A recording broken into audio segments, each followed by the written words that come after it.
house hath more honor than the house. So Moses brought forth the law, but where did Moses get it? Okay? Where did Moses get it? That's where he got it, right? Moses himself said, there's a prophet coming after me. There's a prophet coming after me now. Y'all going to need to listen to him. I'm here to tell you, that's where it's all at.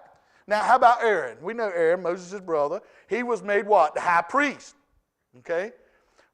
Is Jesus greater than him? Well, yes, he is. Well, how is that possible? Now, what happened to Aaron? He died. And if you're dead, you're what?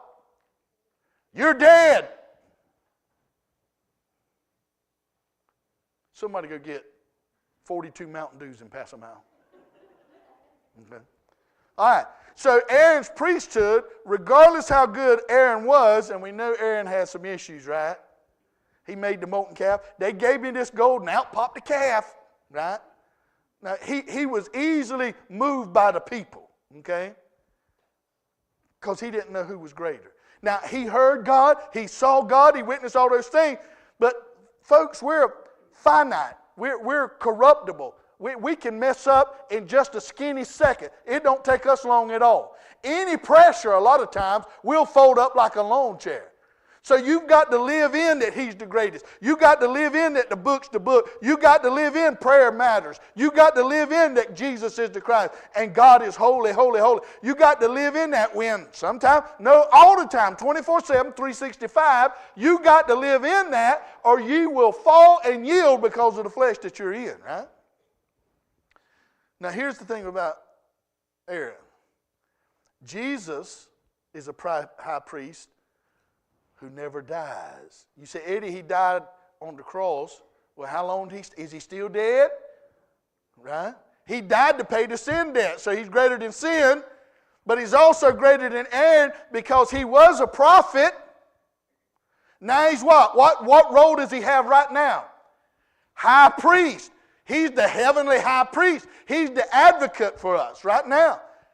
And he's alive, and he's been the high priest for over 2,000 years. He will never die. He has a glorified body. He sits, remember what we read in Hebrews 1? He sat down on the right hand of power. He's at the Father's right hand, interceding for you and me. So when Satan presents himself, and we talked about that a couple weeks ago with Job, Jesus says, Father, that's okay. As the high priest, my blood took care of that. I'm greater than their fault. I'm greater than their failure. I'm greater than their inadequacy. What a high priest we have. I don't have to kill a bunch of bulls and goats and all that stuff. By one sacrifice, he took care of sin for all time. Veil in the temple, rent in twain, access to the Holy of Holies. So he's greater than all that stuff, man. I serve a great God. I serve a great Savior. I serve a great high priest. I serve a great coming King. He's on the way. Now, if I live in that, my mornings are brighter because His mercies are new every morning. I'm His and He's mine. I'm a joint heir with Jesus Christ, all that God owns. And if I wake up this morning and say, how you doing? I said, God's good. God's great. Jesus can overcome anything and everything. I walk in newness of life. You know, most people, they can't handle that. They can't handle why you seem to be head and shoulders above everybody else, even if you've been over. No? They can't understand how you live in such a way because He's greater than anything I face. He's greater than rheumatoid arthritis. He's greater than cancer. Okay? He's greater than all those things. In my life, I've come along men and women of God who have this deep relationship with Him, who are going through all kinds of troubles and pains and sorrow, and they say, son, I'm good. I'm good. The doctors are doing what they can. They've done this. But son, I'm good because I know my Redeemer lives.